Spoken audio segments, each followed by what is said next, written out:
So, first up, Steve. Hi, Steve Sherwood, company's Bright Force Film Productions. I run the Blank Page Screenwriters Workshop, and this is meet the first and third Tuesday of every month in Roswell, where we read scripts. And last short film just premiered last week. And that's all you need to know about me. Good afternoon, I'm Jose Marquez. I'm the president of the Latinos in Information Sciences and Technology Association, and I'm also the founder of the Georgia Latino Film Festival. And pretty much that's, look me up on Facebook, Twitter, LinkedIn, and all my information will be there. Tweet us at list01, so if you want to send a shout out to people. My name is Omar Green, and I'm the president of Precision. We're a multimedia company. We do film productions, commercials. We have a studio. We also do AV productions for the entertainment industry. You can go to our website at precision.com, and you can pretty much see the type of work that we do, and you can see the type of productions that we're actually capable of doing. I'm J.R. McNair, and I'm a consultant here in Atlanta, Georgia. I've invested in several businesses over the last 11 years, and I'm executive producer on a couple of television shows in Atlanta, and looking to try to help out any way I can. Hi, I'm Crystal Lee Brown. I'm an actress, filmmaker, director, and producer, all titles in one. But on this panel, I'm serving for the talent in terms of being talent in films and creating your own projects, things of that nature. And I currently reside in Los Angeles. You know, I run, like I said, the Blank Page Screenwriters Workshop, and everybody's got a different creative process. You have to let your muse move you to write what you want to write. You can get the books, you can get everything else. I came from a background of journalism and was actually trained in the Navy. I was on the television motion picture scriptwriters one. But, the books like Save the Cat, I got 20 pages into it and I couldn't read anymore because I can't write that way. It's very formulaic. And you have to do what works for you. And the biggest thing I can tell you is to just get through the story, get through the idea, get it down, and get to the end. Because I can tell you how many people we've had come to the screenwriting workshop that, well, where's your script? Well, I'm still working on my first act. It's like, just power through it. That's what rewrites are for. But getting it finished, getting to that last page is the goal, because that's the first step. But the worst thing you can do is take that and go out and shoot it. Because you need other people's coverage, you need feedback. And the starting process is pretty much you have to do something that's going to inspire you to write a story. I didn't write for years and years, and I got back into screenwriting about 5 years ago, joining this Blank Page group, and now I can't turn the muse off. And since then I've written 3 features, a 260-page miniseries, and about 12 shorts. And once you get the muse going, don't inhibit it. That was the biggest thing I learned, because when I trained to do screenplays, I started writing a screenplay. I had minor characters start taking over the plot, and it freaked me out. It was like being possessed, because I had characters that I was writing that were taking over my own script. And I was like, all right, that can't be right. Well, it is right. Just let them do what they're going to do. It's all from you anyway. So do the first draft. Get some feedback from people that aren't your friends and family, people that don't know you, because you want objective feedback. Once you've got the script down after 4 or 5 revisions and you're ready to go, and it's all going to change when it gets on set. I tend to write in scenes. I think of a scene that's kind of disconnected from everything else. I have to turn that into something that makes a story, and sometimes you hit a roadblock.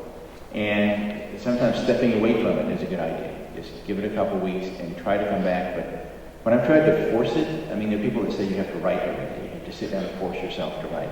I think that's more for novelists. But, for me, that doesn't work. If I'm sitting there going, be creative, it's not a switch you can turn on. You have to let it do it at its own pace. But I would go back and start from the beginning, read the whole screenplay up to the point you're at, because that tends to get your juices going to, okay, I know what's going to happen. I had the one that turned out to be really, really long. I finally had to sit down and do an outline, because I didn't know where it was going. And that's another trick, is you do an outline before you start. The big things you want are the log line and the tagline. The tagline is what's on the poster, just when you thought it was safe to go back in the water. And the log line is what they would put on a TV guide. It's 1 or 2 sentences that encapsulates the entire story. And even the guy that does Save the Cat, he said if you can't come up with a good log line, how do you know what you're writing?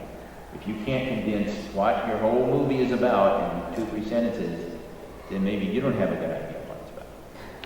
So that's the other thing, is to try to do that, and I don't always do that before I start. Sometimes it's at the end of the screenplay to figure it out.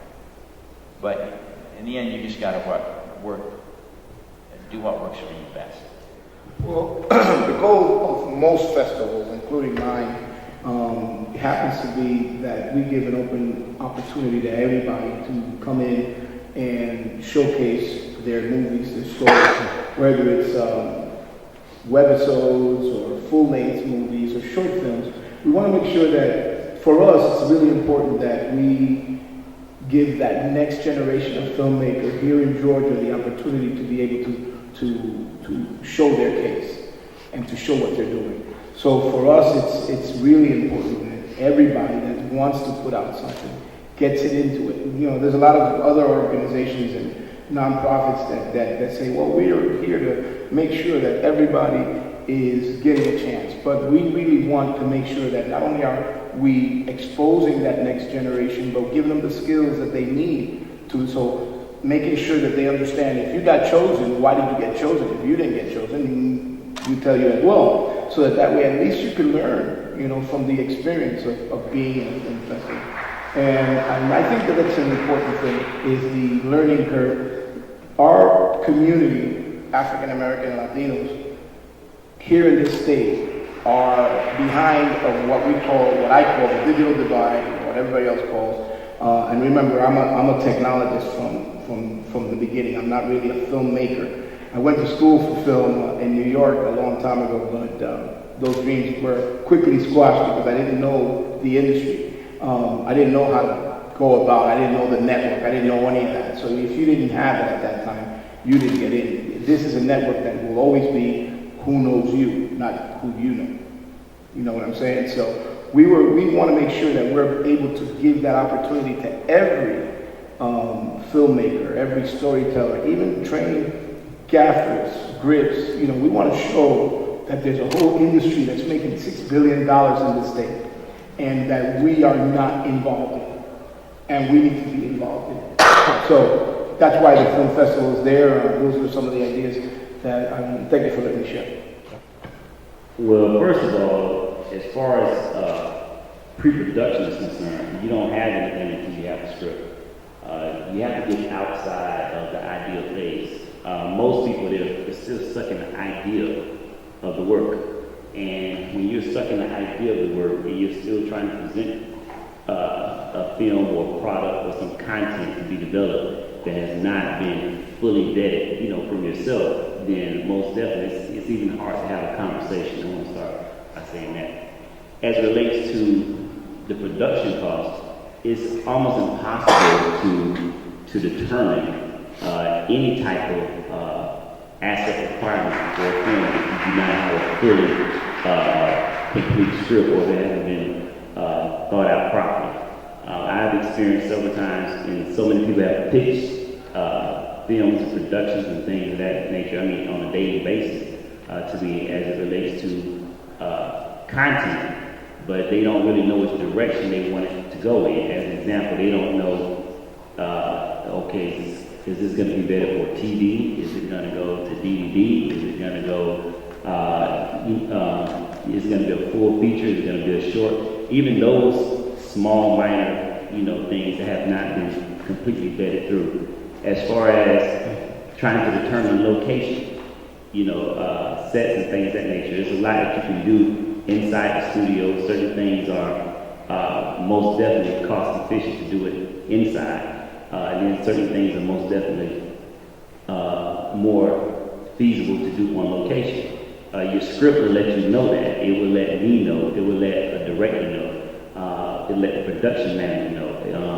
When it comes down to equipment, even determine what type of lens you're going to shoot with, you know, what type of cameras and how many cameras. depending on how much dialogue. I mean, everything is pretty much vetted through the script. So you can lose your shirt before you even start, negotiating with your colleagues or who you're trying to utilize as crew and talent if you have not really vetted that script out properly.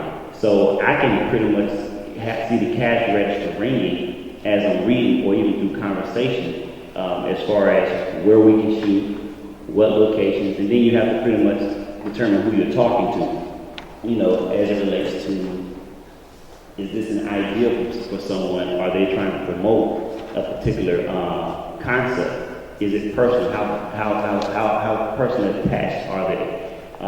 In a couple of occasions, I look to more than a couple to even purchase it when I see something that's real good or something that can actually go the distance, and I ascertain that someone does not pretty much want to take it as far as it can go. I would actually reach and try to purchase it, the script, because I see the potential behind it. But I also know the person who's probably too much attached to it, will not release it so it can go to where it needs to go. Now, if that person still, those people, if they still have the same goal or the same ambition to let it reach its goal, its target, market, then I would say I'm more than happy to stay attached to it. Because if they don't understand